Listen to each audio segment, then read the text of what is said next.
Yes, welcome back to the Magic Sponge podcast, a miracle cure for all your rugby league injury issues. I'm Brien. I'm the guy behind all the NRL Physio content you see on socials. My co-host James, he is a physio.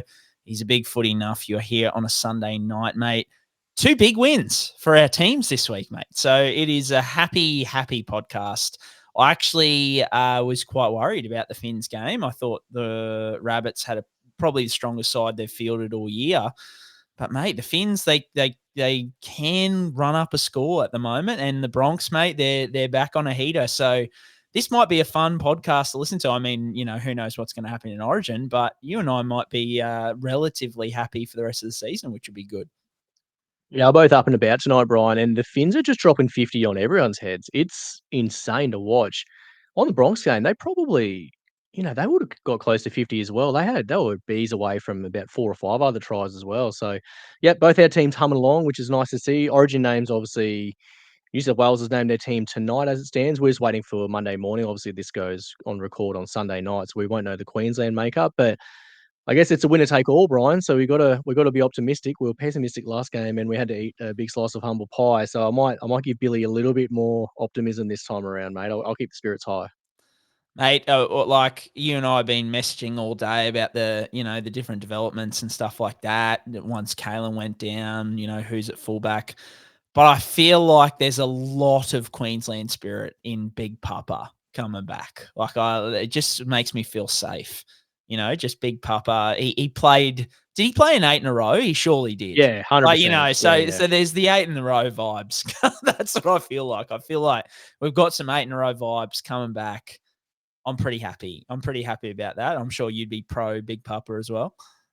Very pro. I think to memory, Brian, did he retire himself from Origin as well? So if he's coming back out of retirement, even better. Like there's no Alfie Langer better areas, feeling mate. We're than calling an him Origin in. great coming out of retirement for Queensland. We know what it looks like. We know how it goes.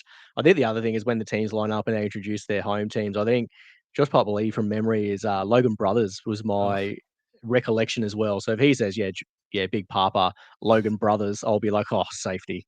That's the home of many a good footballer, Corey Parker, Cam Smith of Logan Brothers fame, I do believe. So yeah, it's an absolute nursery of footy heads and rugby league in Logan. So we need someone like that, Ryan. We need a leader. We need some mongrel. We need a guy who's going to go north, south, and Fulton boys. So hopefully Big Papa does the business. He's done it before. He just needs one game. We need one game out of him. We need maybe 40 minutes.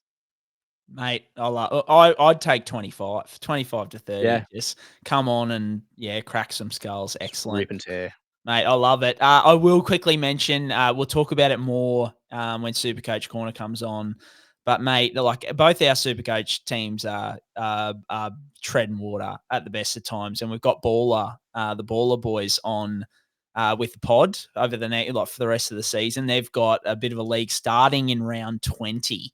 So you do round 20 to 27, $7,000 prize pool. Mate, without the mix this year, I think this is got to be our go-to, right? Like this will give us something to really keep the SuperCoach juices flowing with our minimal to no trades, I think, for the next 7 weeks. Yeah, we're launching in hard to this, Brian. I think there's plenty of bickies up for grab as well. So if you're a bit financially inclined, then get around this. I know myself and yourself don't sniff at any extra money up for grabs there. But obviously we're sick for fantasy football, and without the mixer, there's a huge gap in our lives and in our hearts. And I think the Baller boys are obviously mentioning this for the rest of the season from round 20. So I'm keen, Brian. I think we'll talk to that more in SuperCoach Corner. But big news for SuperCoach enthusiasts. Mate, you could put your money in a term deposit for 8 weeks, or you could just back yourself in SuperCoach, which is what we're gonna do that for sure. So I think I'm on off that top prize 100%. But let's get into this week, guys. We are on YouTube everywhere you get your podcast. We are the one-stop shop for all things injury analysis in the NRL. We cover the in-game injuries. We relate all of that back to SuperCoach fantasy scoring. It's big at the moment because you're looking for those little edges. I think everybody's teams are really similar. So you're looking for those little tiny things that can get you over the line, particularly if you're up the tippity top. Let's get into the injury wrap, and it is a big one for this week, which is brought to you by Pain Pod, drug-free pain relief anyone can use. I don't know exactly what he's done. I would have thought it was an ankle, but I'm just guessing. He shouldn't be out for a long period of time. I mean, I'm no doctor. We have to wait for the scans, obviously, but that'd be more positive than negative. HIAs are going to kick off round 17, Brian. So the names that we've got on the list tonight are Api Koroisau, Dan Suluka Fifita, and Hamish Stewart. Where do you want to start with the HIA update tonight, Brian? Mate, we spoke about it last week with Jaden Campbell, who didn't end up challenging. But this week we have a confirmed challenge. Daniel Suluka Fifita got deemed Category 1, ruled out, off the opening kickoff effectively. And that the Bulldogs are already laying down the cable in the post-match presser to say, we're going to challenge that. To be fair, and you won't hear this from me very often, looking back, he looked real fresh. Like he kind of went down and you thought, he was, he got rocked and he was knocked out. But I just wonder whether it was like a burner kind of stinger thing with the neck down into the arm, because it was almost like his arm didn't work and that kind of caused him to fall to the ground. But then he popped up and he was fresh as a daisy. So I think they've gone with no protective action in falling to the ground, and that's why they deemed him Cat 1. But I reckon the doggies might have a chance to pass that, although in saying that, I don't think anybody who's ever challenged has lost so far. So I think, they're a pretty good chance whenever they challenge, really. The other two guys, Api and Hamish Stewart, both guys who potentially, in around SuperCoach and fantasy circles could be valuable numbers for next week. It doesn't sound like either of those guys will be challenging. So they will, will miss next week, unfortunately. That is a sad one, Brian. We'll go to the first game of the round because we've got heaps to go through, so we're just going to launch in tonight. Panthers v Bulldogs. Brian To'o's reported as a knee concern, but it doesn't sound like he's in doubt for Origin, given that he was named for the Blues, does he? Yeah, so they cleared him. He had scans, so it was bad enough for him to have scans. He played through it. It looked like the strapping was for like a medial knee issue.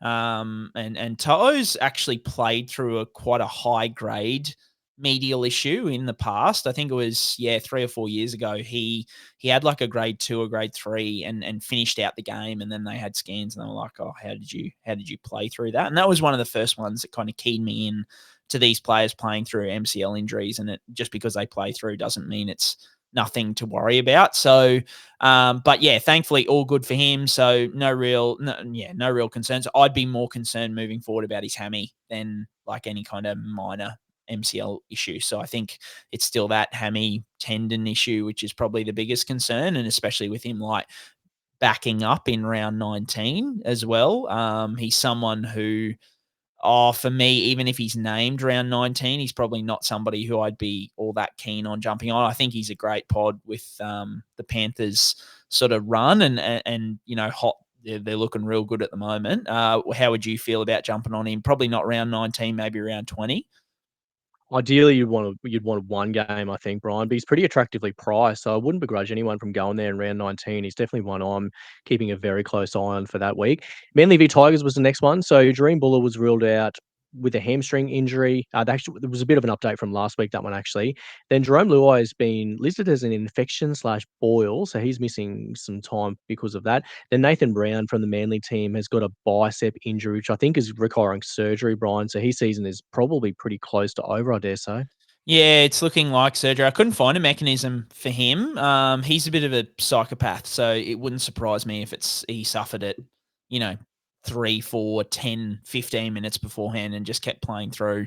But didn't find anything there. But if that requires surgery, and they are pretty easy to identify, so I assume the medical staff have been like, that tendon's gone. So 12 weeks it'll be for him, which, what are we now? Unless he's back for Manly versus the Dolphins in the grand final, then his season will be over. Jarome Luai's all good with that infection/boil. Mate, like another one, which I don't think I forgot to put in the run sheet, but like Kieran Foran was in doubt for this week with like a staph infection over his knee or an infection over his knee or something. I mentioned in the post I put up for Jarome, but their infection is just everywhere this year in the NRL. It is crazy the number of infections.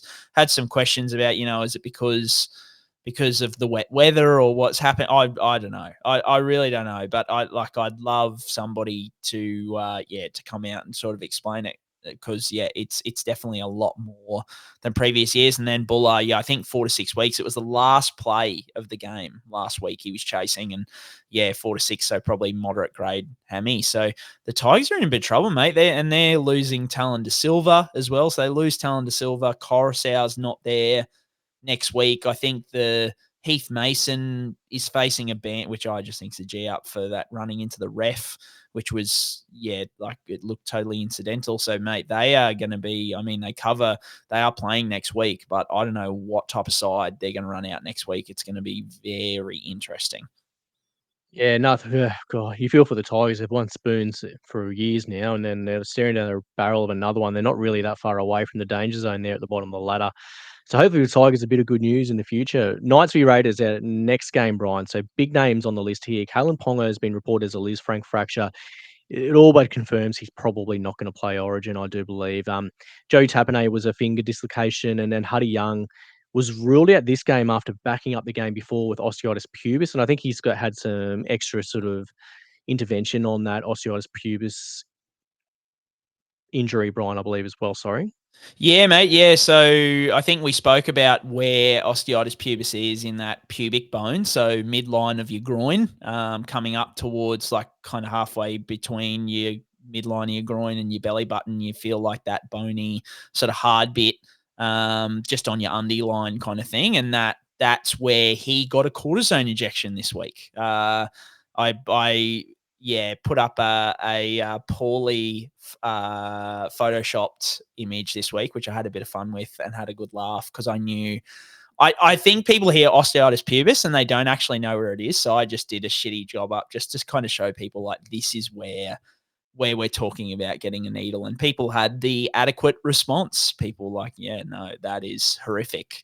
And it's horrific not only to have a needle there, but it's horrific to get pain there as well. Like, this is the thing of why it's such a nasty injury. The location of it is pretty rank. So yeah, he's had that cortisone injection. Cortisone is just an anti-inflammatory injection to try and bring that down. So it's like taking a really, really strong Nurofen tablet, but just localized to the area. So just try and manage the symptoms. As I think we spoke about last week, you rarely see guys miss long periods with osteitis pubis unless they decide, to undergo surgery or something like that.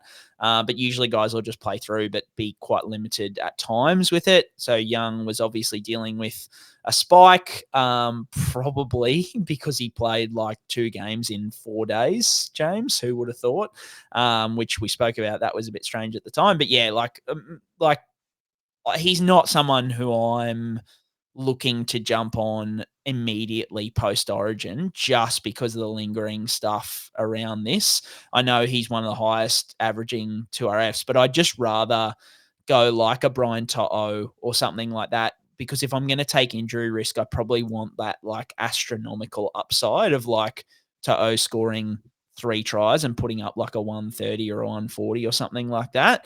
So not that I think he's a poor option, but I just probably would rather a few higher upside guys. Before I get to Tapine and Ponga, mate, what's your thoughts on Young now as a bit of a pod play sort of immediately after Origin? Yeah, I think we mentioned it last week, Brian. I think we wanted to say, look, can he get through to sort of round 20 or round 21? I think was the buy period time, because he doesn't play 19. So I think you probably want to see him in round 20, maybe by round 21 would be the way I'd look at it for Supercoach purposes. So yeah, that's how I'd shape it up. Cool. And then Joe Tapine with his finger sticking sideways. That was another good photo from this week. It was, more than right angles. It had gone all the way around the clock to about 4 or 5, I think. So, there's been no reports that was a fracture. By the sounds of it, it sounds like it was just a dislocation. So he should be fine for next week. The old buddy taping of taping 2 fingers together will be the approach there. So provided there's no fracture or any significant tendon damage or anything like that, I'm expecting Joey Taps to play next week and be okay. The biggest injury from this week, mate, Kalyn Ponga with his lisfranc or lisfranc injury or midfoot sprain. Looking at the mechanism, the video wasn't fantastic. from Channel 9, but we did see kind of he was up on his toes and then got some twisting in there, which can be a pretty typical one for like those midfoot sprains. He's had one in the past, similar mechanism, just on the other foot. The Knights have said that he will begin rehab and we're aiming for him to come back later this year. But then I heard a few whispers around that he's facing surgery. I know our good friends at Arthrex, mate, they do the tightrope for those lisfranc injuries, and Kalyn had it for his last lisfranc injury. Came back in 10 weeks and performed really, really well coming out of it. I know that that's a thing, but like 10 weeks from now is round 27. So I don't know if he's getting surgery that he would be back this year. I think if they're aiming for him to be back this year, it'd be something that doesn't require surgery, and you're looking at more like that 2 to 6 week range for like a moderate sprain. But what we've seen with guys who don't require surgery, it's a bit like the syndesmosis injury, where sometimes the performance can be a little bit not the best. Like a guy like Latrell Mitchell, we had Payne Haas last year, both avoided surgery for lisfranc injuries. But like Payne especially came back, didn't look great. And he ended up getting surgery anyway, because once again, with things like the tightrope from Arthrex, it just seems to have a lot more predictable recovery. It stabilizes that joint really, really well. Had a lot of people ask, like, why does it take so long to come back from these kind of things? And it's just such an important joint in the midfoot, especially the arch of the foot. It kind of holds that whole arch together. And I'm sure you've heard, of like people who go to podiatrists and these kind of things to try and support the arch and all that kind of stuff. The arch is just really, really important at transmitting force through the foot. So from the toes through the foot up into the leg. So if you kind of have a missing link in there, which the lisfranc ligament is, it can cause a lot of dysfunction and a lot of pain. So that's why it takes quite a lot longer. Rinse and repeat. We call it the ACL of the foot often. James, if you want to learn more about lisfranc injuries, we've got a talk hopefully in August sometime down in Sydney for any healthcare practitioners with Arthrex. Myself, I'll hopefully make it along to that, which will be fun. But how are you looking at Kalyn Ponga at the moment? I think it's just like it's a write-off for this year. It's sounding like it's a write-off, for Fletcher Sharp as well. So in terms of like Knights pieces, like I think Kalyn's you wouldn't consider him this year, but even like a Greg Marzhew who's dealing with his kind of thing, maybe you jump on a Dane Gagai because you'll have the goal kicking and those kind of things. How are you looking at those Knights guys at the moment? It's a really good question, Brian. I would avoid the left edge as best as I could. I think you want to avoid Marzhew, avoid Bradman Bears. Still Lucas, I think, is still okay because he still bases out all right. And he's going to, I think Jackson Hastings, if he's playing six, will play short there quite a lot. So that's not necessarily a bad play. But Origin Dane's probably the one, Brian. If he is goal kicking, he's had a little bit of pedigree in the last couple of years, he'd probably be the only one I'd be looking at there. Obviously, James Schiller's produced I outperformed expectations, I would say, but he's not really an attractive price as it stands at the moment. So I don't think there's anyone else there that's really jumping out of the ground. I guess the only other thing might be if there's a youngster come in. I guess Connor Vitano played for the 19s Origin team for New South Wales, and I think he's in the Knight system, so he may well be someone that comes in. And I don't know about his goal kicking credentials there either from the fullback spot, but he might be one to keep an eye on. The only other one was Fletcher Hunt, I think was the winger there. My understanding was Fletcher Hunt played fullback in front of Connor Vitano last year in SG Ball, so he might get a fullback crack, or whether they're pinning him in as a winger maybe for his first grade career. I don't know, but there'll probably be an opportunity there for one of the Knights youngsters to come in and stamp their credentials, I'd say.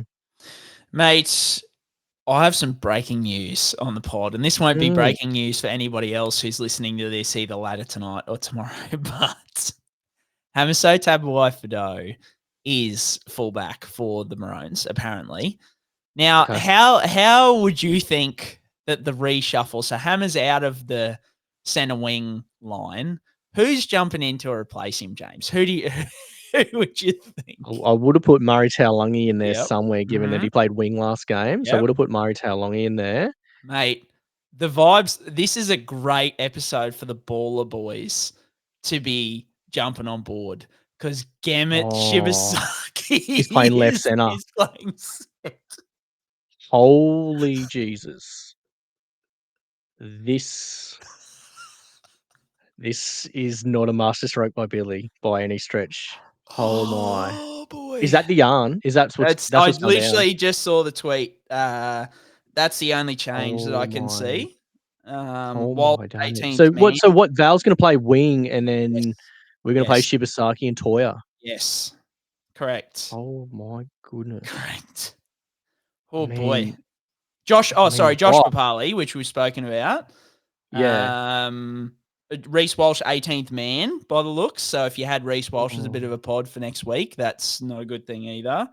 And then Josh Kerr, Jaman Hopgood in the extended squad. But wow. Shibasaki, that is wild. Wild. Is Hammer at fullback and Shibasaki at centre a better setup than Hammer at centre, Walsh at fullback? Probably not. Given it's a winner-take-all thing, and I know Reece is unders, but it would be where I'd be rolling my dice if I was Billy Slater. I mean, this is a huge, huge gamble. Anyway. Mate, young GI in the Origin team. The Baller boys are just they're dancing through the halls. Oh my goodness! Can you imagine it at Baller HQ? They're just they're having one of the great piss ups you've ever seen. Mate, right that now. is one of the who could have predicted Anyway, sorry, we've just he'll literally be BGI. Sorry, we got massively sidetracked. We've been sidetracked. But that's big news. Sorry to everyone listening. That's live reaction. The boys I know I've shit on Billy in previously. I don't know how I feel about that. Oh boy. And then I just got a message too I've got a couple just looking through. People are like, please tell me you heard the boys on Matty John's show talking about Ponga's lisfranc injury. Surely that deserves a clip up for the pod. So look out for that later in the week if I can get my hands on it, because I'm sure that will be really entertaining. Yeah, good shout, mate. All right. Well, I think we covered the Knights v Raiders, and we've had a bit of Origin chat in there as well. But we'll move on to the Broncos v the Warriors next game. So 2 names out of this one. Luke Metcalf looks like an ACL injury, and I think that has been confirmed, Brien. And then Charnze Nicoll Klokstad has been reported as a knee injury too. Big names for the Warriors here, who are just quietly on a little bit of a slide there. They're still hanging into 4th spot by 2 wins over the Bronx, but yeah, there's a few things that are concerning there, and these 2 names are big concerns, obviously. Yeah, mate. So Lukey Met hasn't been confirmed by scans yet, but has been confirmed that that's what the Warriors think it is. And as we've spoken about in the past, yeah, that's never a good sign, especially when the mechanism fits as well. Like, I think a lot of people kind of saw it as not your traditional ACL mechanism, which it kind of it wasn't. But I think I posted up on socials. It straight away made me think of Jonah Pezzett from last year. Those mechanisms are almost identical. So effectively, this is a bit nerd chat here, but our most common mechanism for an ACL injury is non-contact. So change of direction, stepping off the foot, trying to change, planting, knee collapses in. Yeah. But here we've got, and I tend to term contact injuries as like contact directly to the affected area. So even though he got lit up in this collision, there was no contact to his knee. So I'd still term it, if I was being specific, a non-contact injury. But most specifically, it's I think it's termed in a lot of circles an indirect contact injury. So it's where it's not necessarily your kind of, I guess, own body biomechanics that are causing this. He's kind of planted on that foot and then been knocked over the top. And he sort of that knocking over the top has caused the stress through the knee, even though it wasn't direct contact. So you still could see, even though the knee didn't collapse inwards, because the upper half of his body collapsed outwards, it kind of creates that inward collapse force through the knee. So it definitely all fits for an ACL injury. I mean, he's had an ACL injury in the past on that knee, so that always can put a little bit of doubt in, is the knee a little bit loose from the old ACL and they just misdiagnosed it potentially. I think we've spoken about that's only happened once before in the NRL, which was Andrew Fifita all those years back. So the odds still aren't great for him. It's just, a really, really sad thing because he's been killing it, top of the Dally M's. Hopefully something comes back, and I think I mentioned he's still got a rod down his tibia from the fractured tibia there. So, potentially some irritation, but then that wouldn't cause looseness in the knee when they perform those tests necessarily. So, just bad times for Lukey Met. And then CNK, mate, that was an interesting mechanism in that the way it happened is the opposite to like pretty much every other knee injury that we see. His knee, he kind of copped the contact from the inside pushing out, and it seemed to like gap his knee on the outside. So that goes not the MCL, you're looking at the LCL, the posterolateral corner, or PLC. It can bring things like the ACL and the PCL into play as well. So, I mean, all things are on the table. I think Andrew Webster said post-game effectively that. He was like, look, we're not ruling anything out. Everything's on the table. And I think particularly for CNK, that's true considering the unique nature of the mechanism. So hopefully it's like with those hyperextension kind of injuries with CNK, it can sometimes look worse than it actually is. So hopefully that's the case. But I wouldn't say that with any confidence at this point in time. That's one that I, like, even from like looking at the video and trying to guess what it is, I'm very like not confident in kind of trying to assess that or give analysis on that because it's a bit all over the shop. Really nerdy question here, Brien, but I've never seen someone that has a tibial nail that needs to have an ACL done. Will Lukey Metcalf, do you think, need nail removal before they do a reco on his knee? Because I guess the question is, if he needs multi-stage surgery, he probably isn't really a great contender for a lot of action in 2026, is he? I wonder how complicated this might well get. I don't know. This is probably a question for the gang at Arthrex, I would say, that they might be able to inform us on some, what happens when there's existing hardware from a tib plateau or a tibial nail. What do we do with ACL ruptures? Or do we see it in a non-op ACL? Dare I say it? That will get some physios really, really horny in the comments if I say a non-op ACL. But this could be a very complicated situation potentially. If it is the same knee, I think you said it was the same knee as what he's got the tibial nail on. Yeah, I believe so. That's what they say. I'll be honest, I haven't checked. I didn't go back and check. Yeah. I did go back and check to see that it was the same knee as his previous ACL, which it was in 2019, I think, playing for Manly in Cup. But yeah, I'm not sure. I've never seen one either. Never a situation I've come across. So I think you'd still be okay and just kind of go around it potentially, like you'd be able to drill around it. But definitely an interesting conversation. I might reach out to one of the knee surgeons that I know and ask them.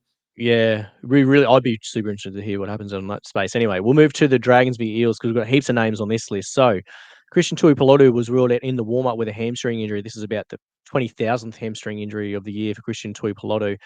Toby Couchman was ruled out with a shoulder injury. This was again a situation for him that we've talked about on cast many weeks prior. Nathan Lawson was reported as a shoulder injury. Out of this one, sounds quite severe in nature.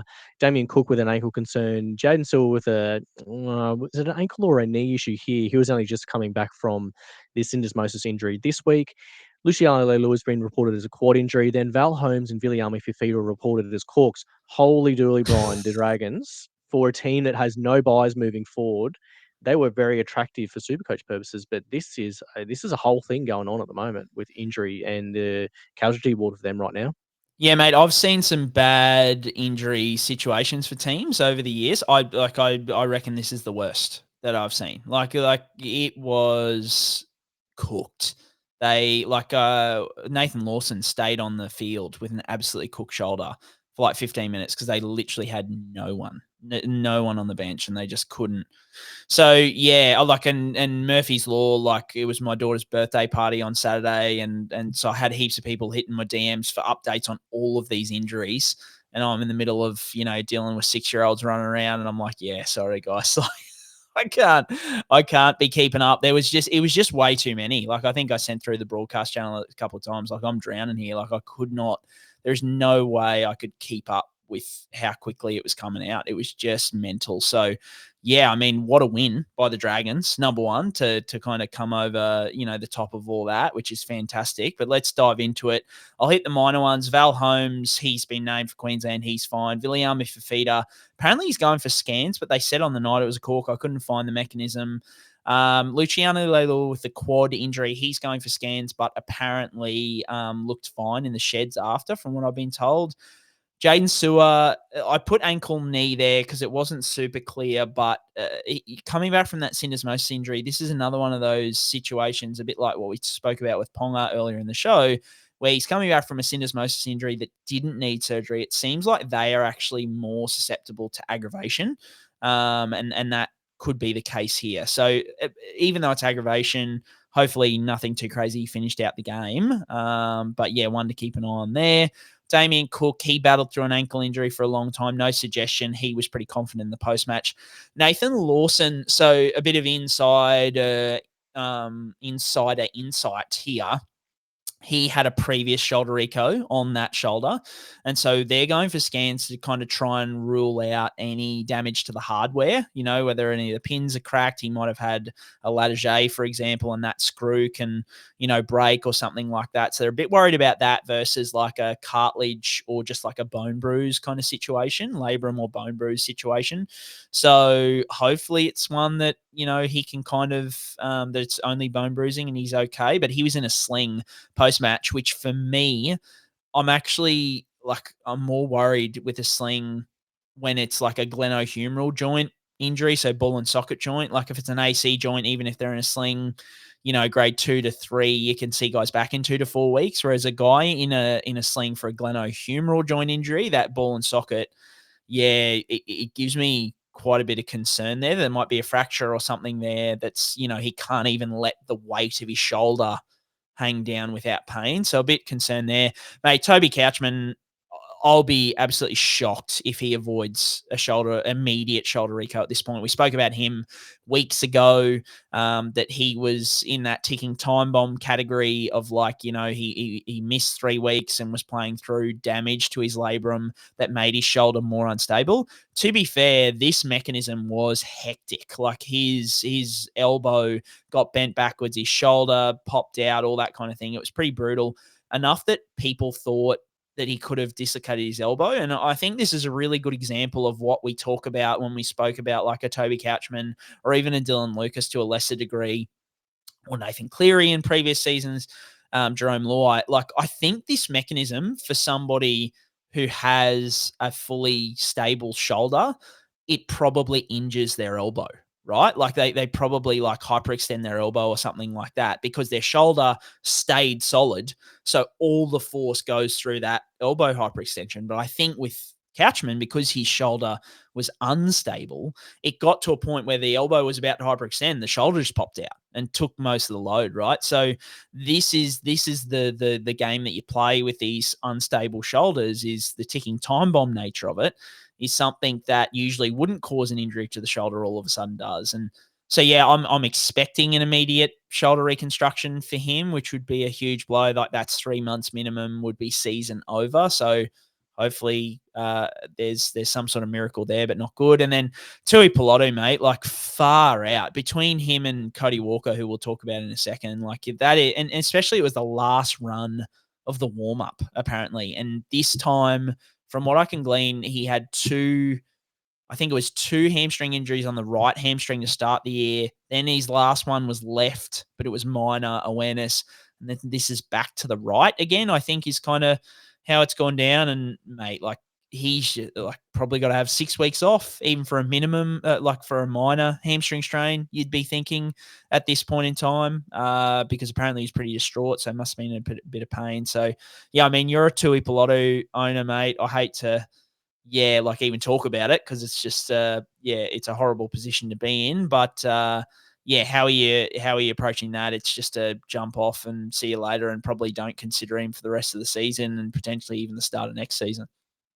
Yeah, all the above there, Brian. You've nailed it. I wasn't stoked about hanging on to him this week, but I thought, oh well, he's playing, so he's a number, and I didn't even see the laid out through the warm-ups there, so to speak. Didn't really matter anyway because I couldn't find a last reserve because he was my sort of final player, so I was pretty much cooked anyway. But yeah, he's really stitched me up here this year, Christian Tuipulotu, for a guy I had in and traded out, traded back in, and I don't think he's played a game since I traded him back in about 4 weeks ago. So it's been a real stitch up over time there, trading him back in as a point of difference. So yeah, I think you've got to look to a different position. It'd be really interesting to see who gets left wing from the Dragons because you can imagine my blood pressure when I saw he was a laid out and Nathan Lawson scored the first 2 tries of the game, basically falling over the line.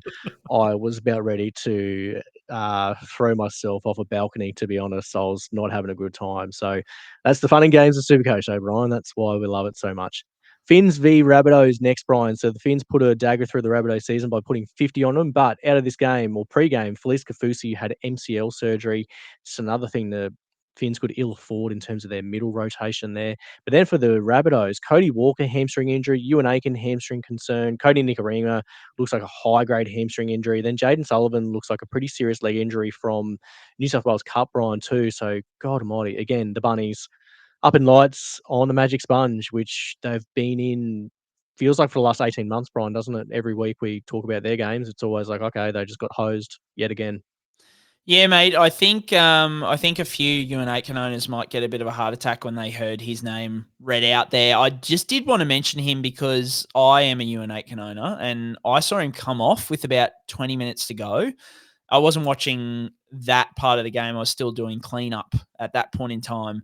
I was like, what the hell? And turned it on and rewound back. And he actually went back to collect a ball and went down and came up, played the ball and grabbed his hamstring really hard and went straight off. And at the time I was like, holy shit, this is not good.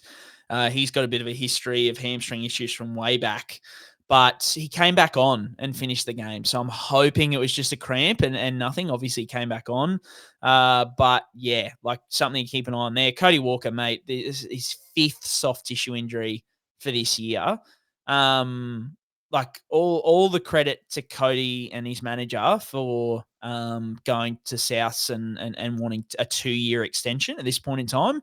But I just don't see how you could even entertain it. Like even a 1-year extension, you'd be like, look, Cody, let's just get you to the end of the year and maybe play like 3 or 4 games in a row before we start talking about money and, those kind of things, because he can't even get through 2 or 3 games at the moment, which is, just not a good position to be in for one of your star, like he is your star half, right? Like he's your guy who's getting you wins and those kind of things. So yeah, he's going to have to work really, really hard to get on top of that.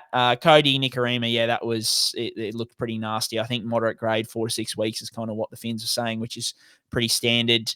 Jaydn Sullivan's leg injury, the footage wasn't great, but it looked pretty brutal. So I think like even, Jaydn Sullivan was probably going to play halves next week with Cody out. So now Lewis Dodd time or Jack White into the halves time. He looked pretty good at 5'8" there the other day. So yeah, there's going to be some shuffling around there. It's just, mate, it's not a good time for the Bunnies. Like, as I said, I think at the start of the show, like they named their strongest side in a long time this week. And I was nervous as a Finns fan. And it only takes 1 week. And, they lose Cody Walker, they lose Jaydn Sullivan. So they're down to their, 3rd, 4th string halves. Like it just, the Bunnies. And I think the injury ladder at the moment, they're like 60 or 70 games ahead of like the next highest person in terms of the number of games missed this year. So yeah, it is just not, it hasn't been a good 2 years for the Bunnies. And once again, for those asking, is it the staff? Like it's a whole new staff this year. It's a whole new training staff that came in with Wayne. So yeah, I mean, thoughts go out to them, especially after getting rolled by the mighty Finns by 50 points, man, Well, that's right. Put a dagger in their season. No team's won 50 and gone on to win the comp, so they're dead and buried. But they also need to get Latrell through Origin, Brian. So imagine if Latrell gets injured out of game 3 or, doesn't back up or something happens there. They're on a 5-game skid, the poor old Bunnies. So Wayne has been able to sprinkle the magic on the start of the year, but I think injuries have just taken their toll there, sadly, for the Bunnies. Storm vs Sharks was next. So Jack Howitz was ruled out pre-game with appendicitis, so he's probably probably going to be missing until about round 21, I think, Brien, from memory. It's usually about a sort of 2 to 3 week turnaround, or sort of maybe 3 to 4 week, might be a bit more accurate there, following surgery on your appendix. Usually it's keyhole surgery there. And then Su'a was another sort of person who got his hamstring sniped. So he's probably a moderate to high grade as well by the look of his injury mechanism. Yeah, mate, the mechanism certainly looked that way. Bellamy was talking post-game, and I noticed he came off and he took a tablet or like some pickle juice. I can't remember exactly what it was. And I was like, are they thinking it's a cramp here? And Bellamy actually mentioned post-match, he's like, look, he was jigging around in the sheds post-game with the team song. So whether it's like the worst hamstring cramp of all time, I'm actually really interested in this, because I look at the mechanism, even because he got ankle tapped and that caused that forward flexion, right? So he's fallen forward, put the hamstring on stretch. We've seen that while sprinting result in hamstring tears, a bazillion times before. But yeah, a bit of chat that it might be a really bad cramp. I've been surprised by some things over the time. That would be right up there. So at the moment, I'm thinking it's like a 4 to 6 week kind of hamstring injury. But I guess we'll wait to see on that one, because I think I'm going to mention it in SuperCoach Corner. But if it is a hamstring injury, mate, I reckon Kane Bradley, big trade in this week, could be in for a game. So that's something to keep an eye on. And yeah, 3 to 5 weeks is pretty standard for Jack Howarth, mate. And on top of that, mate, actually, now that we've seen the Queensland team, that's probably cost him an Origin jersey. Yeah, I reckon, because he was 18th or 9th man last game, I believe. I mean, not to talk down young GI Gemmet, That's right. Shibasaki, deserving his spot, but I reckon Jack Howarth, the old appendix, has really stitched him up there, because he would have been in. No, not a good time for Jack Howarth, but yeah, he was in and around that squad. Obviously, the only upside to the appendix is it probably gives him a little bit more time to get the shoulder right for the back end, because he obviously had that shoulder. Was he a subluxation or dislocation, Brien? I can't remember. Anyway, regardless, like he's one of those ones that you need to manage as best as you can through to the later parts of the season. So hopefully it gives him some time to keep cranking the rehab for that one. Last game of the round. So Titans v Cowboys. Jordan McLean is another friend of the show here by this stage. He was a soft tissue injury, looked like a calf pre-game. John Bateman was ruled as a groin injury pre-game. Then Semi Valame has been ruled out with a broken jaw pre-game. And Viliami Fifita, I think, has been reported as a broken foot too, Brien. So there was 4 Cowboys that missed this match. Probably extended period of time for Viliami Fifita, though, on the outside of things, isn't it?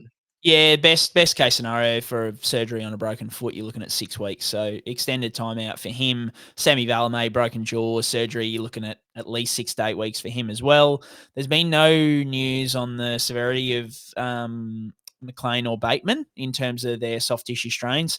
The one thing I will say there, mate, is, as you said, Jordan McLean, this would be about his 30th mention on the Magic Sponge podcast in our, what have we been going for, 3.5 years maybe. It gets, half a dozen to a dozen mentions a year for these soft tissue injuries, it seems, but he never seems to miss too much time. Seems to just be enough to keep him out for a week or two, and then he's back again. So wouldn't be surprised to see Jordan back sometime soon. Nice summary there, Brien. So that's a wrap up of the injuries. Let's launch straight into the questions this week. So on top of all the injuries, we've got heaps of questions to get through, Brien. So thank you again to the people that submitted these through the broadcast channel. Question 1, I've seen reports of Fletcher Sharp being ruled out for the year. Has this been confirmed yet? Any news, Brien? Yeah, mate, this is a strange one, because I watched the presser from AOB, and he kind of said what everybody's been saying, right? They're major injuries, like a ruptured spleen and lacerated kidney. We're not sure on when he's going to return. I'd be surprised to see him back, this season, was kind of the words. And then I logged on to Twitter, I think, and every article was Fletcher Sharp ruled out for the year, which, look, to be honest with you, it wouldn't surprise me if they came out and they said, look, we're just not going to play him this year, because they're no joke, especially the ruptured spleen. That is intense.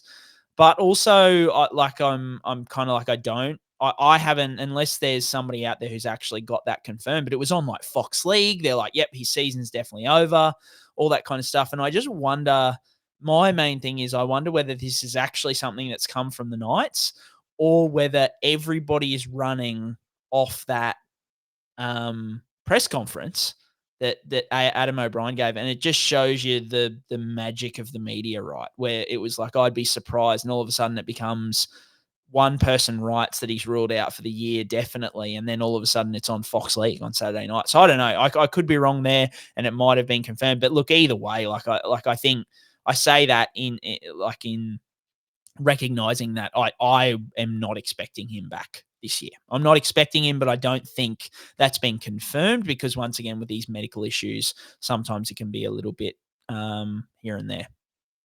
Yeah, I'd be shocked if he was back this year, Brien, just to add more credence to your perspective on that too. Question 2 is, how does the rehab approach change after the fourth hamstring injury now to Christian Tuipulotu? Are we booking tickets to the USA, Brien? Is that what we're doing next? Calling in the big guns, calling the moneymakers in. Actually, maybe that's why Christian Tuipulotu was throwing the money around. Maybe he needs a trip to the USA to see Bill Knowles. Maybe he needs some cash up his sleeve to get Bill involved. What do you reckon? Mate, I reckon, you know what? Tino is the first to break the curse. I don't want to curse Tino, but he's had the sternum injury, but nothing too crazy, mate. The Bill Knowles curse, he's been the first one to come. The Titans are running last, so there's a bit of a curse there, I suppose. and Tino did pitch ready, which we've spoken about in the past. I love pitch ready, yeah, so I think that that would have absolved him of any cursing anyway. But yeah, like in terms of what happens after the fourth one, you have to you still have to follow your protocols, like maybe your sprinting loads and eccentric hamstring strength and all these kind of things. But you just have to start to look outside the box a little bit more. So I think a perfect example is Tommy Turbo, right? Like he's been on this show, friend of the show, before and spoken about how they started to look at his hips, his core and kind of how that was functioning. They looked at his stepping technique, his running technique, how that all contributes. I think they put orthotics in his shit, all these kind of things, which probably don't have the most rock solid evidence behind them as primary drivers of a lot of hamstring injuries. But when you've had 4, and if you've been following a pretty straight up and down protocol, this is why these repeat kind of rehabs take a little bit longer, is because you're often addressing a few more things. You've got more scar tissue in there, more nerve, I guess nerve involvement, those kind of things. So yeah, you just start to look outside the box, get a little bit creative and take more time with all those tenets of hamstring rehab. So where you usually, you might have done a certain strengthening protocol for 2 weeks, all of a sudden you do it for 4 weeks and you really kind of progress it a lot slower. So yeah, I mean, anything I've missed there, James, I think that's probably a roundabout way. I don't think so. No, I don't think so. It's probably even just sprinting volume for him by now. When you're looking at how much does he need, all that stuff's GPS tracked as well. So, all the S&T teams are going to know how much he needs and how many high effort, things he needs to do per game and stuff like that. But it's probably making sure he can do that on the training paddock multiple times before he even sees the footy field again. So, yeah, hopefully for his sake, then he can get them right, because he's super exciting to watch. Super good from the vibes perspective as well. So we want to see him back doing good things on the left flank there for the Dragons. There are questions about Tino Fa'asuamaleaui. He played 70 minutes today, but only scored 52 SuperCoach points. Do you think he's a lost cause for the rest of the SuperCoach season as it stands, Brien? I don't think for the rest of the SuperCoach season, but I think we were advocates a couple of weeks ago. I think we both jumped off him at the same week, kind of when we saw that sternum injury coming out of Origin. I was pretty happy to jump off at that point. I think if you've got him, I don't know what price is he at. He must have lost a fair amount of cash while I waffle, James. If you just find that, yeah. But yeah, I think it not for the rest of the season, but he's not someone at this point in time who I'm I've traded out Cleary. I'm definitely in my plans. I'm I have to get Cleary back in. So I'm kind of baking that into my trades and how I'm going to do that. Tino is not someone who I'm I definitely need to get back in at this point. If he comes out post-Origin and kind of, starts killing it again and we see he's over that sternum injury. But we've spoken about it before. This is what happens with middle forwards time and time again with these sternum or rib issues that they play through.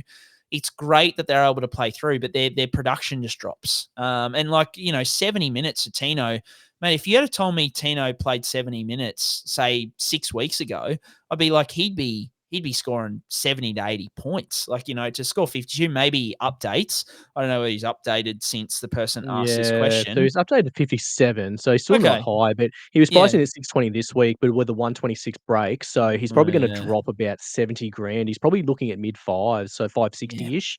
Give or take. So he's not going to be, super highly, I don't know. I guess people will hang on to him for the duel and thinking he will come out the back of Origin and be a really good solid starter. But I agree with you, Brien. I think, he hit his apex. I think he can move on to a centre wing or one of the outside backs that's got a bit more upside there would be my takeaway on Tino. Any other points for Tino there, mate, from a SuperCoach point of view? Let's move on to the next question then, is about Jahream. How does he get called for a HIA, but then the person he collided with doesn't get called for the HIA? I guess this is just the HIA roulette that we talk about week in, week out, Brien, isn't it? There's not really a consistent approach here across the board. Yeah, and I think it's a good way to sort of, I guess, show that brain injuries are complex, and I say this to illustrate that sometimes it doesn't take much of a collision to cause a concussion. I'm not saying this to sort of downplay, some of those times where you're like, that player definitely should have come off. Why isn't he coming off? I'm not trying to downplay that, but I'm just saying that hits or concussions, injuries to the brain aren't always about how hard the hit was and how brutal it looked. Because it can take the most. And Will Warbrick, who I just posted an update about before, actually, the Storm was sort of saying he started some light running, but even the Storm's medical staff aren't sure when he's going to be back. It'll be at least 4 to 6 weeks, Bellamy said, but it could be longer. It could be season over. And he's probably, even when he comes back, come back through Cup. But it just shows you the complexity of brain injuries. They don't make sense a lot of the time. It's not something where you're like, oh, it was 100 newtons of force, and so the brain injury will be, that severe, and it'll be 10% more severe than a 90 newtons of force hit. It's just not how it works. So, yeah, I like the other thing is that, it's just the opinion of the on-field trainer or the independent doctor, and that, as we've spoken about, is very subjective. But I think the best point you can walk away from the answer to this question is that the brain injuries aren't correlated with severity of force. So because there's a high severity of force doesn't mean that, you're going to suffer a brain injury or worse of a brain injury, for lack of poor English. Yeah, no, I think you've hit all the key points there, mate. Next question is about grip socks. Are they good to improve performance, or is it more of a mental thing that actually helps out, or do they make you more injury prone because of, I guess, increasing the friction coefficient there for the physics nerds hanging around on the podcast? Yeah, I think the evidence for grip socks isn't fantastic. I think there's a lot of, if you go onto grip socks websites, there's a lot of evidence, but the veracity or the validity of those studies isn't fantastic at this point in time. I think overall it seems to improve. There are some indications, like anything. We speak about blade studs in boots improving performance because you can grip, you can change direction, you can move faster, which is great, but it seems to increase injury risk. So there is a way that you could spin it that grip socks could increase injury risk because of that increased grip. It means there's not as much give. It improves performance, but look, overall, I just don't think socks do enough. I think studs can do a bit, but I just don't know whether socks, grip socks can do enough to either improve performance or influence injury risk is kind of there's not enough evidence for me to go either way, but I just, in my head, my gut says that it can't do enough either way. What about you? Yeah, it's probably just a feel good thing. I think, you hear across different sports what different athletes like to wear, whether, wear thin socks, thick socks. Cricketers always used to wear the woolen socks back in the day for some bizarre reason. I don't know why they got the wool socks back in the day, but it's just personal preference, I would dare say. Next question we've got, Brien, is about, I guess, more broadly player workloads and player management. But can coaches achieve the same thing by resting players by managing their training loads through the week, but still having play on the weekends with reduced minutes as opposed to missing games? this is in the setting of a lot of people backing up from Origin this year. So it's a pretty broad question about, how do we manage workloads with, I guess we gave the example of Mitch Moses last week, who was getting pretty much rested through the weeks and getting to the captain's run and playing. We've seen that sort of approach taken in the past where people do that or play with reduced minutes. What can sort of coaches do in that sort of space there? It's a pretty S&C heavy question, this one, isn't it? Yeah, look, I think broadly, like we won't try and take on an S&C role here, but more just talk broadly in that like load is load and it can be, dispersed however you like it. So it is an approach, and we've seen the approach where you really decrease the training load and then get guys through the weekend, and sometimes not even reduced minutes. Like Harry Grant played 84 minutes, last week for the Storm after playing 80 or close to 80 for Queensland 4 or 5 days prior. So it's definitely an approaching and take. The main concern around it is you also need to prepare your body for low. Like underloading is a thing as well. So you've got that overload, but if you kind of rest too much and then throw yourself in the deep end come the weekend. So if you do not much during the week and then just go helter skelter on the weekend, which it's really hard to reproduce game load in training and prepare yourself for that. So yeah, it's a balance. It's a really tough balance to get right. And I think this is, what a lot of teams who are suffering high injury tolls will be talking about, these kind of things. So the answer to the question is yes, you can manage it, but it's not as simple as being like, oh, okay, Harry's allowed, let's say 5 hours of high intensity exercise this week. Well, he's got 2 hours at Origin, 2 hours on the weekend, so he's only allowed 1 hour elsewhere. Like it's not as simple as just kind of a number of hours and that's what they're allowed. It's very fine tuned. Your sports science is really, really good in this space. So it's it can be tricky because then, as I said, it's that under preparing as well can be a thing too if you throw your body in the deep end. Mate, missed anything there once again? No, I don't think so. I'm a million miles away from the S&C space. So, yeah, I guess we understand things more broadly about load and progression and things like that. But I guess this is a different level and much more specific to, the demands of the code. Next question, Brian, is there more injuries this season more broadly in 2025? Is it due to preseason training, rule changes, academy systems, or is it media, your page, the magic sponge, dare we say, as well? What could be the reason why there seems to be more injuries this year? Yeah, no, I think injury numbers are pretty stock standard, and like even going back to like the rule changes, those kind of things. Like we talk about hamstring injuries. I think at the moment there's been it's in between 30 and 40 hamstring injuries so far this season, and the average between 2015 and 2019, off the top of my head, was like 65 or between 60, like 55 and 65, I think, somewhere in that range. So even like injuries are no more happening. There are certain injuries that have a little bit increased incidence. Like I think MCL injuries and syndesmosis injuries have happened more often in the last like 10 years. And I think a lot because of the wrestle and different tackle techniques like hip drops and these kind of things coming in. And pec injuries are a lot more now than say 20, 30 years ago. Players bigger, faster, stronger, those kind of things. I think a massive thing is the media coverage, right? Like, and I won't even try and, say that I'm the biggest part of that. Like, I just think the media is so on top of things now. Like, they are pumping out information. Social media, you've got all the information right here. If you follow me on social media, sometimes I feel bad for like even my wife goes, I opened up my Instagram the other day and the first 6 posts were you. Because I'm just pummeling her feed with They could have been stoked. Should have been like, just "Oh, my love it. darling Yeah. husband." Yeah. Loves Love it. my But life. yeah, 100%. And like if you open up your phone, like if you go back, like I wasn't doing NRL Physio 10 years ago, right? So when you open up your social media 10 years ago, you probably didn't have some idiot like posting 6 injuries in a day that are all coming up on your phone. And so you're less aware of that kind of thing. So I think like media coverage has definitely increased, and so awareness. So yeah, overall the numbers aren't that much different at this point in time. Maybe a few injuries here and there. Well summarised, Brian. No other pearls of wisdom for me. Next question's a vibey one for Queensland. I guess we know the outcome of who got the spot here, but who would you have picked at fullback for Queensland? Would it be a Reece Walsh or a Hamish?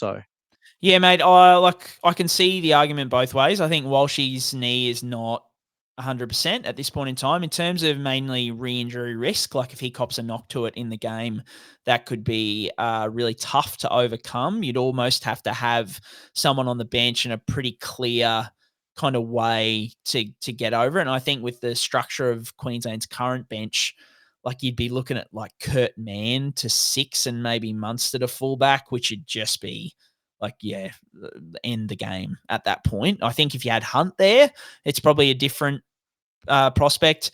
In saying all that, I'd still go Walsh and just hope to strike lightning because I'm of the opinion that we were really lucky to win game 2. So my hope is you put all the throbbers in there and just hope that they play like Walsh plays out of his skin. Hammer plays out of his skin. I just don't know whether Gamet Shibasaki has a Reece Walsh out of his skin game in him. And I like as good as Hammer was the other night against Souths, mate, last week he was really poor against the Knights. I don't think he's having his best season from fullback. So yeah, I lean Walsh, even as a massive Hammer fan. I'd love Hammer on the wing or in the centers. But yeah, that's the way I lean. I'm happy. I'm happy either way, but I'd probably prefer Walsh. What about you?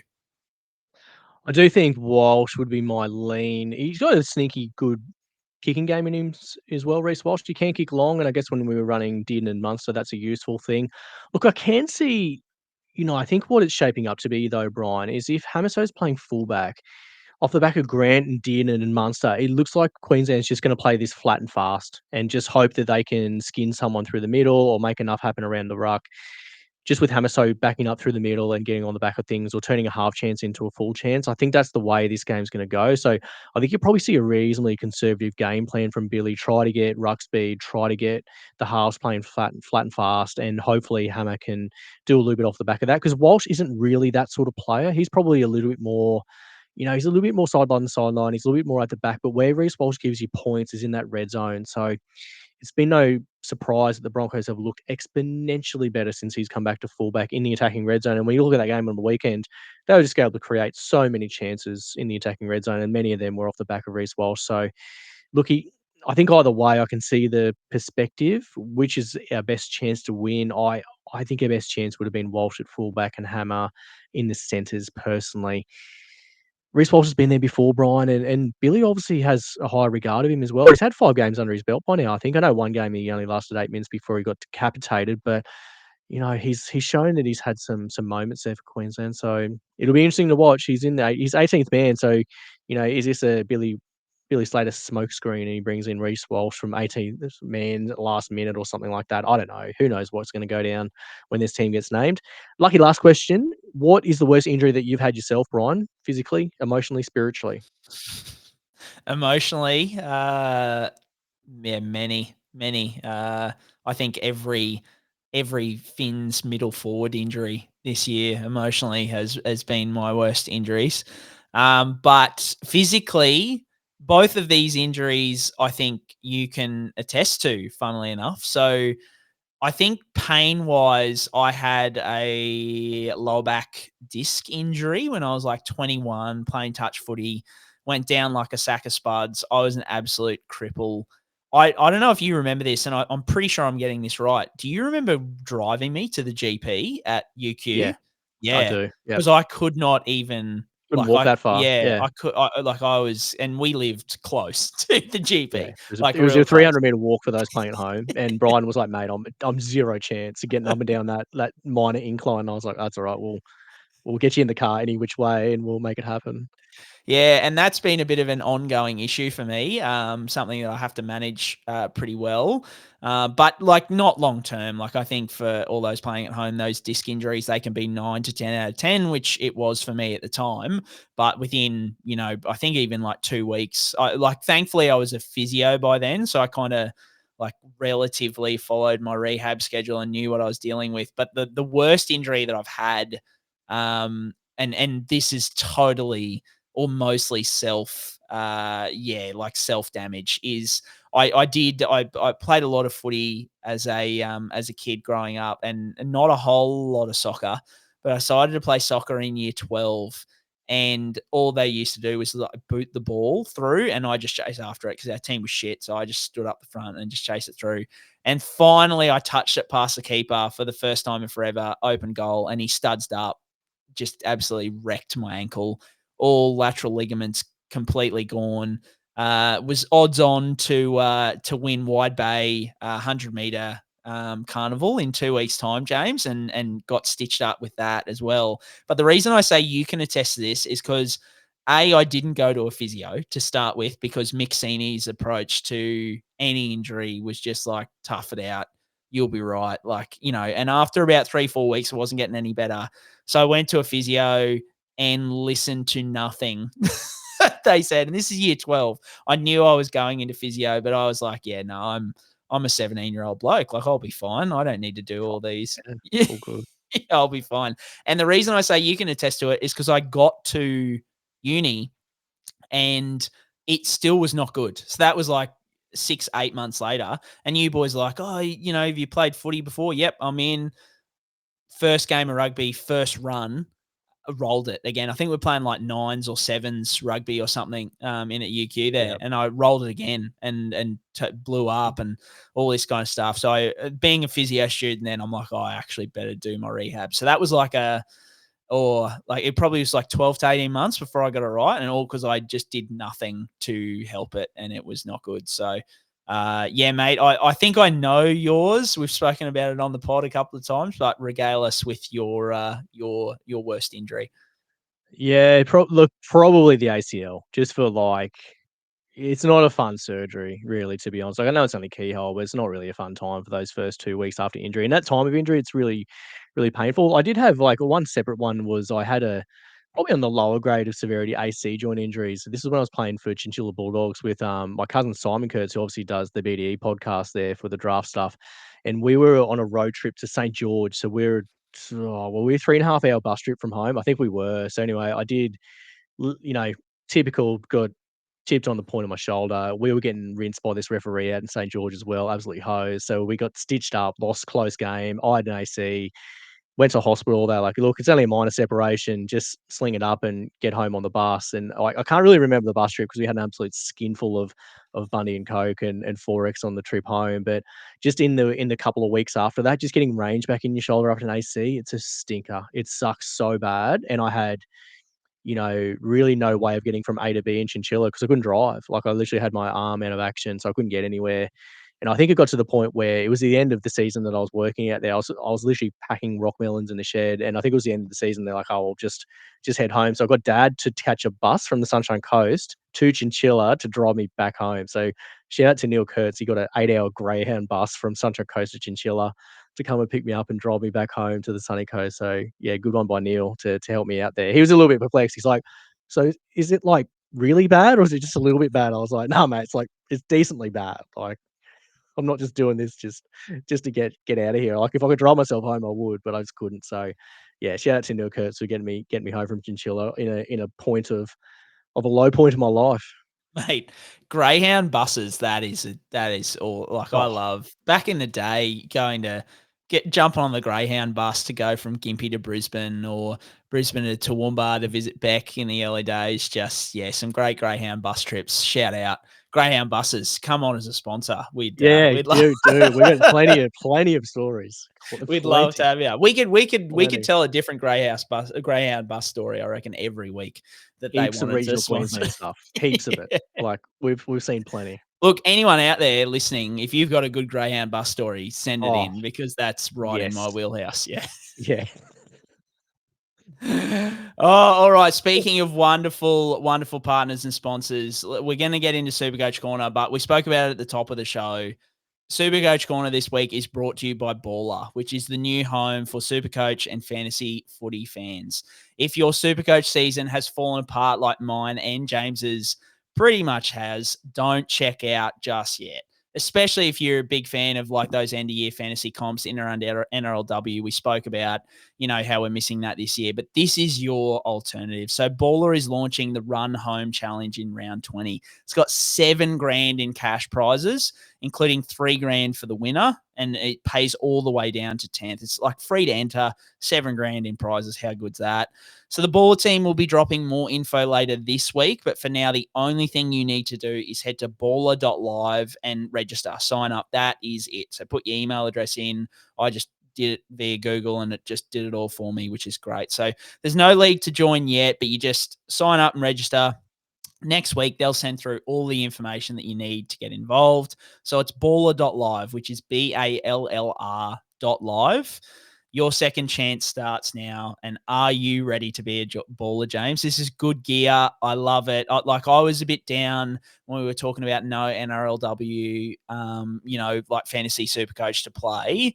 And here we've got, the perfect thing, especially with cash, mate. Like get me around some cash to finish off my SuperCoach season, because this is the thing every year when you're out of the running for the 50K, which is every year for us. It's a tough slog that last 6 or 7 weeks low on trades, but here I'm thirsty. I'm ready to go for SuperCoach. Yeah, I'm with you, Brian. You got to load up. You got to get vibey. You got to get a bit weird. You got to look for pointed differences. Imagine the amount of Greyhound bus trips you could get with all this cash money, Brian. Like we just talked about it before. You could travel and see regional Queensland. But shout out to the Baller guys, because this is no joke what they're putting up for grabs. So I think go to baller.live, get on board. Follow in those final weeks of the season. If your NRL team is down the gurgler, if your SuperCoach team is down the gurgler, you have nothing to lose doing this apart from having a ripping time with obviously all these other sickos for fantasy football. So get around it, for God's sake. What starting from more do we zero? need to We're say, starting Brian? from zero. Start from Yeah. zero. The only thing I It's thought still of, nil all, boys. Come on. that's exactly right. It's it's a new game, but like the one thing about Gemmett getting picked for Origin, mate, if you had him as a point of difference for round 18, like you stitched up, because I think he score 100 on the weekend, scored a double. Yeah. So you're getting a bit stitched up, but mate, I mean, look, I know you're probably not going to trade in Gemmett Shibasaki now that he's been picked for Origin, but how'd your team go this week and what are you doing next week? Well, Brian, do I have a story for you from SuperCoach this week? So I had a really crook week this week. It was 1181. I captained Pappenhausen, which is just gross. I VC Terrell May, which was my setup. So what I did was I traded out Ewan Aiken and Fletcher Sharp. So not bad trade outs. And I traded in Karapani and Karaz. Again, both covered 18 and 19 as it stood. So I was like, well, I can't really say no to that. Karaz being 18th man for the Blues might be an absolute spanner there for me. So I'm absolutely stinging about that.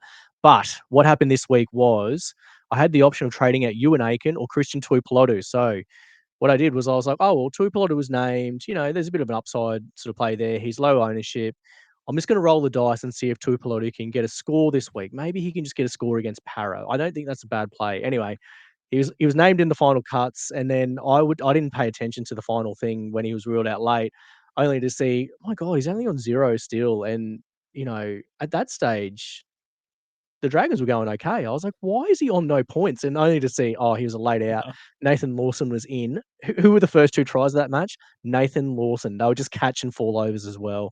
I was absolutely steaming. I couldn't quite believe it. It wouldn't have mattered anyway because I didn't have any further reserve to go on to after Tuipulotu was a laid out. So I played one short this week because of Christian Tuipulotu's hamstrings that have been made out of paper mache. They really dicked me hard this week. So anyway, my plan is to move off him next week. So the only trade I'm going to make this week is probably moving Christian Tuipulotu for Jed Stewart from the Raiders just to generate cash. So what that'll do is leave me with 800 grand, give or take, to make 3 trades in round 19 using my final boost. So then I'll settle in for the year with about 5 trades or something like that left. So I've got that sort of a plan in mind. I'm just going to roast my last 3, big trades for round 19. Just do one this week just to cash gen. So I should have a fair bit to play with where I just really need to sort out hooker and then 2 center spots. If I can just get 2 center spots and hooker sorted, then I'll be, as good as I can be for the run home, just saddled in with what I've got left. For round 18, I've got 17 players, but that includes Suluka and Pacific Tonga. So probably more like 15, which is totally fine. So I don't really need to make a trade this week. I could wait a week, but I just feel like Jed Stewart at bottom dollar cash, he's an extra player for this week, but that really doesn't matter. I just need to sort of cash it all out so I can make 3 big trades in round 19 and get what I can get and not be upset is what I'm going to sort of take out from that point of view. So for round 19, like I said, need to sort out hooker and 2 center wings. I guess Herbie, Lomax, and Val are the obvious ones for my team. The point of difference is though, Brian, I wonder what your thoughts on these guys are. So Brian To'o is one I've definitely got an eye on. We mentioned him earlier in the podcast about his hamstring or injury risk, but he's at a really attractive price at about 630, I believe. Lehigh Hopewada, if he holds on to the fullback position, he's obviously not playing round 19, but he might be more of round 20 shout. Origin Dane, dare I say. But the other one is Ronaldo Mulitalo is going to be in the low 400s. And you know what Mulitalo does every year, Brian? He gets hot. And he always does this. He'll always be in like the mid-high sixes. He'll go cold for a bit and then he'll heat back up. I think the Sharks are better than an 8th overall on the ladder team. And they bloody well need to start winning, the Sharks. They're sort of leaving their run a bit late. They're on a 1-3 skid. They really need to start winning games if they're going to make the finals because they're sitting at 8-8. They're sitting at 10th at the moment. And they're a way better team than that. They've been totally unaffected by Origin, but they have not put together many good performances. So I'm happy to take the punt on Ronaldo Mulitalo. The other one who's got really good stats, though, who's like 0.5% owned is Phil Sammy, though, Brian. And I know we talk about him in a vibe sort of way, but you could do worse than Phil Sammy. I guess the Titans are running dead to last, but they do score a few points here and there. So I don't mind the Phil Sammy play, but I think Mulitalo in the low 4s is probably a reasonable option if you want to run the gauntlet there on, a guy who's got Supercoach pedigree who can go big, but he's just had a bit of a cold spell at the moment. So he'll be in the low 4s for people playing at home. But just given the Sharkies draw, I just need to double check their draw, but I don't think it was too bad as well. There was a reason I got really high and mighty on this. Just give me one moment, Brian. Yeah, Just check I've the got it draw. right. I've got it right here. So I looked it up because I'm like, it's hot. So Dolphins next. Yeah. 19. Then Yep. Roosters. So not the best, those two. But then it's Souths, Cowboys, Dragons, Titans, Newcastle. Okay, Like, sign me up.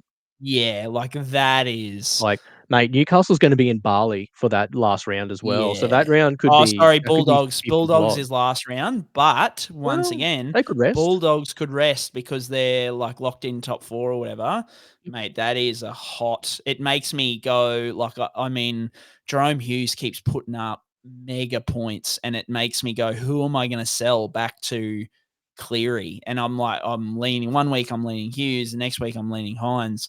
But, mate, with that run, and I think the Sharks probably aren't going to be able to rest anyone. They do have 2 buys, though. So, like, next week, they're on the buy, and then round 25 as well. 25. So That's fair. So that's something to keep in mind. But, yeah, I like probably my 2 favourites out of that are To'o and Mulitalo. I think To'o, the Penrith draw is fantastic.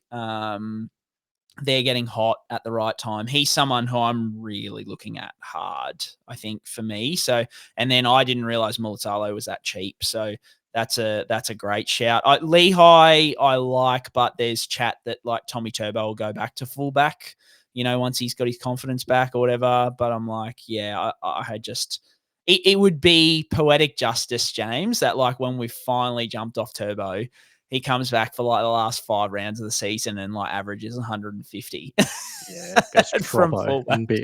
and break everyone's hearts. Yeah. Oh, mate, wouldn't it just be fantastic? But yeah, no, I like that approach, mate. I think I was similar in that I had like heaps of trades planned for this week, and now I've kind of cooled off that a little bit. So I got 1330, which is, yeah, fine. But I just captained the wrong dude again for like the millionth time. So I captained Paps like you instead of Drinky, tossed over that all week and just went the wrong way, and it cost you 100 points or something like that. So I brought in Herbie over Kiraz, which has worked really well for me with Kiraz 18th man for Origin. So that was just a luck of the draw kind of thing. And I brought in Karapani as well. I did that as soon as the whole Selwyn Cobbo to the Finns news got confirmed. I just thought, that surely they're going to prioritize Karapani.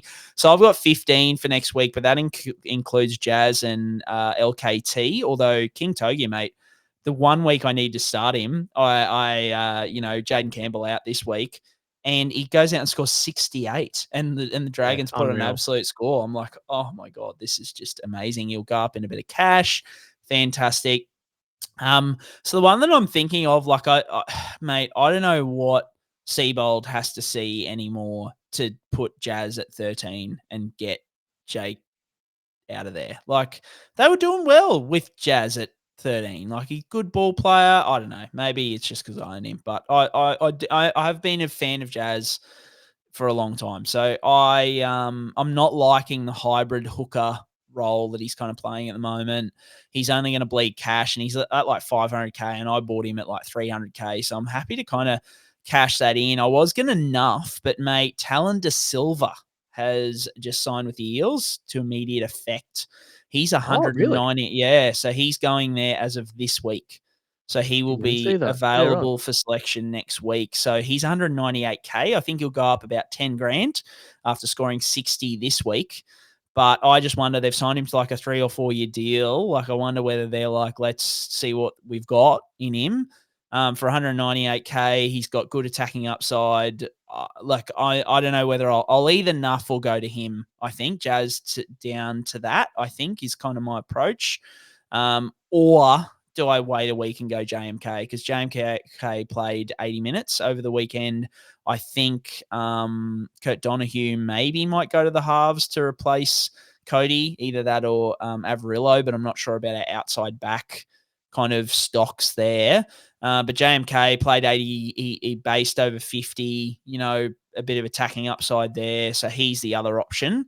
But, I could also go McCarthy up to a pod who plays this week, like a Marky Mark, for example. But I'm less keen on that because I'm eyeing off kind of the Kiraz To'o next week for those kind of trades. The one that I'm really considering, I said earlier, is like a Siwa Wong or even a Ewan Aitken down to Bradley from the Storm, because I think like to have that into like another duel, and I reckon he might play this week. If Fa'alongo's out, like Coates is out, Grant Anderson will be required to play centre because Howarth is appendicitis. I think Marion Seve is also injured too. So like I think that Bradley might play next week. So I'm kind of baking in a nice little trade down to Bradley at 230K. And even if I only get 1 week out of him, you might get more on the wing at the Storm. Like, if Farlong goes 4 to 6 weeks and, even Howard's another 3 to 4 weeks away, that kind of thing, you might get 3 or 4 weeks out of Bradley, which on the end of a Storm backline, not a bad thing at all. And he's not going to be an auto emergency nightmare like someone like a Kalyn De Silva could be, because he's either playing on the end of a Storm backline and potentially scoring pies or not playing at all. Seems to be the approach. The other thing for me though, James, which I'm kind of, there's probably smarter people than me out there who can do the maths on this, but I have a feeling in my head this auto emergency nightmare stuff isn't as big a deal this year because of the flex. I feel like if I captain a non-player or something like that and then have my auto emergency come in, that auto emergency will just drop out more than likely anyway as my lowest score. Does that? I think that's how it works. Is kind of my understanding of it. Depends if you loop though. That's the thing. I guess if you loop, then you get a 0 plus. Then your second lowest will count. Right. I'm so with you. it probably it still is a will deal to a point. So probably would make a bit of a difference, but. Yeah, so again, maybe it I'm just depends on coping, if you're gonna be looping that much or not. A lot of people won't have many loop options, I would assume, unless people are nuffing out. But there might be that. Yeah, I guess what I'm trying to figure out is like if you cop a 0 and you get your auto emergency, is your auto emergency still part of your 18 scores and then you that drop, like the lowest score drops out, or is the 0 part of your 18 scores? Like I'm not really sure. I'll have to figure that out. I'm sure there's somebody smart enough who knows this stuff, can let me know, because if it's the case that your auto emergency comes in and counts as like 18. So your 0 drops out completely. You still have 18 scorers and then your auto emergency drops out. I'm not that stressed about these AE nightmares. Like that it doesn't bother me at all. Like I'm pretty happy. You'd only get really stitched up if you're like, someone suffered a concussion or, something like that. So that's kind of the approach that I've got at this point in time. Is I think I'm going to be similar to you. I'll probably be down to like, I've got 8 at the moment. I think I'll maybe down to like 3 or 4 in 2 or 3 weeks' time. And then I've got heaps of duels. I'm sure injuries will absolutely screw me, but effectively all that I know, James, is I will have the team that is going to win this baller comp. Like I'm full steam ahead. I've got to fill my SuperCoach and Fantasy Cup somehow. I still want to find someone who's going to do NRLW. I'm still filthy about that, but this has definitely wet my whistle a lot.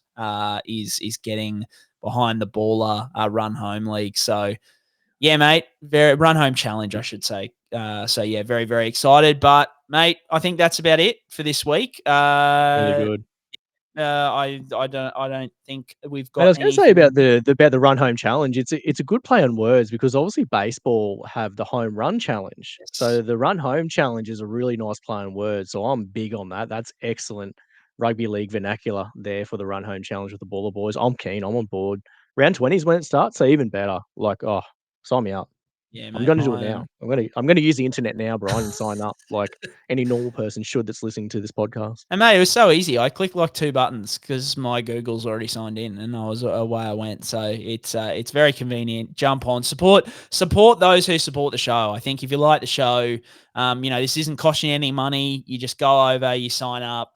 Really great bunch of fellas. Check out their pods and their social medias. They put out some really great stuff, and they were the people behind young GI, Gamut Shibasaki. So, there could not be many better calls now that he literally will line up at left center in GI's jersey. That fantastic. Just full circle stuff. I'm glad that we got the live reaction on the pod. But think about Shibasaki, Brian. He was on a train trial this year, and now he's playing Origin 3 in a decider. That is insane. Yeah. That's an insane arc for a career. Like I reckon that's a bigger story than the Rob Toya debut after 10 games. %. Yeah. 1,000,000%. This has got Adam Mogg written all over it. Like, oh, don't talk to me about Adam Mogg, mate. This time of night on the fringes. Oh my goodness. Boy, oh boy. Boy, oh boy. I don't know whether to be excited or scared, but something's happening. Something's happening. In Billy we trust, I guess. All right, guys, that is a wrap for this week. If you like the pod, give us a review, recommend to a friend, all those kind of things. And as always, up the mighty, mighty Redcliffe Dolphins.